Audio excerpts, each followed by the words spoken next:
ਹੁਣ ਜਿਸ ਚੌਧਰੀ ਕੋ ਉਹਨਾਂ ਨੇ ਪੈਸੇ ਫੜੇ ਹੁੰਦੇ ਆ ਨਾ ਧਾਰੇ, ਉਹ ਚੌਧਰੀ ਪਿੱਛੋਂ ਕੰਗਾਲ ਹੋ ਜਾਂਦਾ ਹੈ। ਉਹ ਕਹਿੰਦੇ ਆ ਨਾ ਕਿ ਸਦਾ ਅਰੂਜ ਨਹੀਂ ਰਹਿੰਦਾ ਤੇ ਸਦਾ ਬੰਦੇ ਤੇ ਜ਼ਵਾਲ ਨਹੀਂ ਰਹਿੰਦਾ। ਦਿਨ ਬੰਦੇ ਤੇ ਜਿਹੜੇ ਆ ਨਾ ਉਹ ਬਦਲਦੇ ਰਹਿੰਦੇ ਆ, ਕਦੀ ਮਾੜੇ ਕਦੇ ਚੰਗੇ।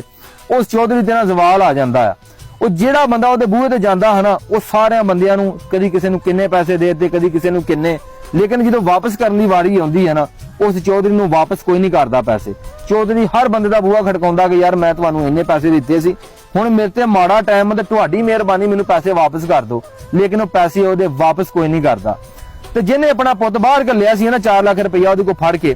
ਹੁਣ ਉਹ ਬੰਦਾ ਉੱਥੇ ਸੋਚਦਾ ਕਿ ਜਦੋਂ ਮੈਂ ਆਪਣੇ ਮੁਲਕ ਵਾਪਸ ਜਾਣਾ ਹੈ ਨਾ, ਸਭ ਤੋਂ ਪਹਿਲਾਂ ਉਸ ਚੌਧਰੀ ਦਾ 4 ਲੱਖ ਰੁਪਇਆ ਵਾਪਸ ਕਰਨਾ ਹੈ ਤੇ ਨਾਲੇ ਉਹਦਾ ਸ਼ੁਕਰੀਆ ਅਦਾ ਕਰਨਾ ਹੈ ਕਿ ਤੇਰੇ ਹੋਏ ਦਿੱਤੇ ਪੈਸਿਆਂ ਦੇ ਵਿੱਚ ਅੱਲਾਹ ਪਾਕ ਨੇ ਇੰਨੀ ਕੁ ਬਰਕਤ ਪਾਈ ਹੈ ਨਾ ਕਿ ਮੈਂ ਆਪਣਾ ਪੁੱਤ ਬਾਹਰ ਘੱਲਿਆ ਤੇ ਅਸੀਂ ਇੱਕ ਆਲੀਸ਼ਾਨ ਹੋਟਲ ਦੇ ਮਾਲਕ ਵੀ ਬਣ ਗਏ ਆ ਤੇ ਅੱਲਾਹ ਪਾਕ ਨੇ ਦੌਲਤ ਵੀ ਬੇਸ਼ੁਮਾਰ ਅਤਾ ਕਰ ਦਿੱਤੀ ਸਾਨੂੰ। ਹੁਣ ਉਹ ਬੰਦਾ ਜੀ ਕੋਈ 7 ਸਾਲਾਂ ਬਾਅਦ ਨਾ ਆਪਣੇ ਵਤਨ ਵਾਪਸ ਆਉਂਦਾ ਤੇ ਸਭ ਤੋਂ ਪਹਿਲਾਂ 4 ਲੱਖ ਰੁਪਇਆ ਲੈ ਕੇ ਉਸ ਚੌਧਰੀ ਦੇ ਬੂਹੇ ਉੱਤੇ ਜਾਂਦਾ ਹੈ। ਤੇ ਚੌਧਰੀ ਦੇ ਜਦੋਂ ਬੂਹੇ ਤੇ ਜਾਂਦਾ ਹੈ ਨਾ, ਜਾ ਕੇ ਦਰਵਾਜ਼ਾ ਖੜਕਾਉਂਦਾ